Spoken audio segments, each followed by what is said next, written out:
Welcome back, everybody. Hope you're having a great day. Today we're going to be reviewing the Idogear magazine pouches. That's Idogear. They make a bunch of different stuff that seems decent quality for what I've seen for a few different things that I have by them. You can buy them on Amazon. They're sold a few different other places like eBay. They're made of a pretty decent material so far. I've been pretty impressed with them. They sell for about $15 a piece. That's for the rifle or the pistol mag pouch. And if you buy them combined, which they will attach to each other, if you look on the rifle mag, it's right here, they have 3 holes. They'll actually attach to each other. You can put a pistol mag on top, or you can put a rifle mag on top. But if you buy them combined, where it comes with one of each, it's 25 bucks. So you save about $5 if you buy them that way, which is what I did. I've had them for about a year now. I think I ordered them about a year ago, and I've been using them on and off.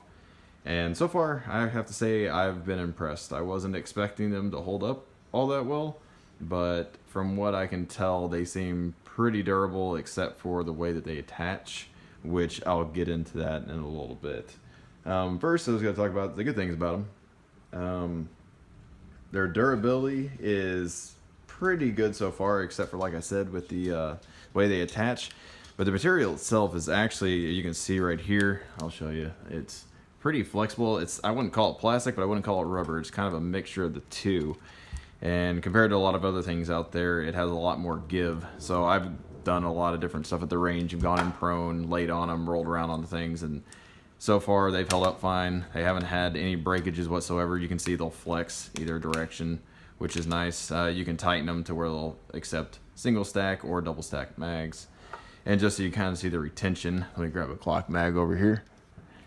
So here's just the ETS clock mag. There's a bunch of different P mags and everything else, but they'll fit straight in there, and they're pretty snug. They're not going to come out. They require a little bit of pulling, a little bit of force to get out, but they're pretty snug. You're not going to lose any magazines on accident with these magazine pouches. And just for reference, here's a metal mag. This is the Canic TV9 mag. Fits in just fine, a little bit smoother, obviously, because it's metal, less friction. So far, I've had no problems out of them. Durability is pretty good. I like the fact that they're a flexible material. There are a few other brands out there that kind of mimic these, and granted, these are kind of a knockoff of another brand as well, and the same company makes multiple different quote-unquote knockoffs of other magazine pouches, and these are roughly half the price of the name brand ones. So if you can afford the name brand ones, obviously I would get those. But for those of us who are on a budget, this is a pretty good option. The other even cheaper models, which you can find online, you can tell there's the camo color here is slightly different than the camo color on the other ones. And this other one is a harder plastic. It doesn't have, if you can see that, it doesn't really have any give to it. It'll flex either direction. The material in the wings are kind of flexible, but this main part is not. So I haven't had this one as long, but it seems like if you were to, I don't know, sit on the thing or roll around on it or put a lot of extra pressure on the thing, this might break. Whereas the Idogear ones have some flexibility to them, so I think they would kind of handle abuse a little bit better. The nice thing about these is, like I said, they'll fit regular Glock mags or they'll fit other mags. Most mags that I put in here have fit just fine. A kind of side benefit is if you have a multi-tool, like this is a Gerber, I believe it's a suspension. Yeah, suspension. They'll actually fit in these as well, which is nice. So if you have a multi-tool that's roughly the same size, you can use this as a multi-tool pouch, which is what I actually do. I actually keep it in this one over here. Just a side note, if your multi-tool has openings like this one does on the sides, there are, I don't know if you can see them down in there or not, but there are kind of little spots that stick out, and they will kind of grab onto there. It's nice because it actually gives it a little bit extra retention, but so it's not going to go flying out of there. But if you need to get your multi-tool out in a hurry, it takes a few seconds to get the thing out. But so far, I like them. They come with these MOLLE attachments, if you can see them right there. I actually have them looped through this belt. It's just a Condor duty belt. Trying it out. So far, I've been impressed with it. It's pretty cheap too. It comes with the MOLLE attachments, so you can loop it on, which are okay, I guess. You could swap out the attachments for, say, something like a Blade Tech system if you wanted to. The screws would be compatible. There are screw holes, mounting holes on the back that you could do probably whatever you wanted with those. But these, they have a little tab right here. As you can see, you just press in on these two right here, and then this bottom piece will slide off, and then that will allow this little locking piece to come off, and you can unthread it. So you can thread it through Molly or whatever you want to. But one bad thing about these, and I'll go ahead and mention that now, is this tab, whenever you press in, it comes out and it catches on these, or at least it's supposed to. I've had it fall off a couple times, so what I did to remedy the problem, simple zip tie, as you can see right there. Just zip tie the thing on there so it's not going anywhere, and it just locks into place. And if I ever want to take it off, I'll just cut the zip tie, pop it off, no big deal. Zip ties cost nothing. The retention on it, like I said before, is great. There's enough retention where they're not going to fall out on their own, but it can still pull out a mag pretty easily. And so if you're worried about fast draws or anything like that, they work fine. The price, again, is one of the reasons why I looked at these. I hate paying full price for stuff, because if I were to buy everything expensive, I would not have nearly as much stuff as I have, and I try to save money when I can, the whole cost-benefit ratio. Now, again, if you can afford really nice stuff, then by all means, get the really nice stuff. It's going to be better quality, but the whole point of this channel is trying to find a budget solution to things, but not compromise as much durability. So if something will work, but it's cheaper, but it still works decent enough, then that's kind of the point of it, is to figure out what works best for the price. They are stackable, mentioned that.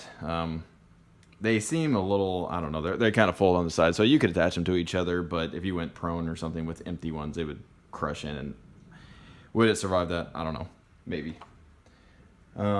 They do fit multiple different mag types, which is nice. They have adjustable retention, as you saw on the bungee cord right here. You can tighten or loosen this, which is nice, so you can get more or less retention depending on how much you want. So that's pretty cool. They do fit multi-tools, like I said. They do come with the screw holes on the back, so you could, if you have some sort of favorite way to attach them to things, like I said earlier, the Blade Tech, you could probably fit something to MacGyver. There's actually 9 holes on the back of these things, and you can screw in whatever you wanted, or if you wanted to make your own, you probably could. One nice thing too is I'll show you the retention for the AR mags. So for these, here's just a hex mag, just to kind of show you. It goes in. You have to give it a good amount of pull. Here's a mid-second mags. I don't know if you've seen these before. They're fairly good mags. I use them as range mags. Pull out. Here's your standard GI mag. This one's pretty worn. Fits in nice and snug. Retention's fine. Here's your Lancer. Fits in just fine. P-mag, which is probably what most of y'all are going to be using. This one's spray painted by myself to match a gun because I think it looks cool. It's just fine. And here's a ETS clear mag. I have a few other different types of mags, but this is what I wanted to pull out. So fits AR mags just fine. And again, I've shot from prone positions, kneeling, weird, awkward, funky positions behind barricades. Work just fine. Never lost a mag. They will fit AK mags. Granted, they're a little bit awkward. So if you put it in there, it'll fit. As you can see, it kind of bulges out the sides right there. Like, they do fit, and they come out relatively easily, but they're not. If I were running an AK, I probably wouldn't use these. And for the reason, they'll fit the polymer mags, but the metal mags like this one, this is some surplus mag that I had laying around. The little catches right here, it kind of digs into the material and makes it a little bit harder to pull out, which if you really want the retention, great, fine, go for it, but I would suggest using polymer mags with these specifically. Some of the negatives, which I already talked about, is the attachment method. These little locking pieces, they come off pretty easily. So again, remedied with a zip tie, but the material itself on these is kind of a brittle feeling plastic. So far, I haven't had a single problem with this, and I'm not gentle with my stuff. I throw it around. But the plastic right here, I wish it was made of the same type of material as up here or something similar, because this just feels kind of like a brittle plastic. And again, you could replace it with something else if you wanted to, or if you ever had a problem with it, which is what I'll probably do with mine. But so far, I haven't had an issue with it, so I might as well just leave it on there. They are limited on colors. You can get what I believe they call multi-camo, which is what these are, which is essentially multi-cam. You can see the rest of this stuff is multi-cam, and it matches pretty well with these, with the other things. They come in gray, black, and I believe brown. There's a few other companies, like I said, that make something similar. They come in a few different colors, but I got the multicam because I like everything matching. Compared to other mag pouches that I've used, I know some of the other guys that I use run different mag pouches and everything, and these so far for the price are probably your best option. There, again, like I said, are better mag pouches out there. But for the price, if you're looking for something to run on a belt or a plate carrier, these work pretty good. If you guys have any questions about, I don't know, what's on here, I can go over my belt if y'all are interested. Or if you have any specific questions about these mag pouches, you can see there's dirt inside these things. I haven't been gentle on these things. I don't clean my stuff. So I've gone through one class, actually, a pistol class, with these, and haven't had a single issue with them during that class. Never had a problem. It was raining both days. So that was fun. I don't like getting wet, but it was an interesting class. But like I said, they went through the class just fine. Never had a problem with them. But again, if you have any questions, just let me know. I'd be happy to answer them down below. Please subscribe if you're interested in this kind of content. And please give me a like if you enjoyed it. Thank you.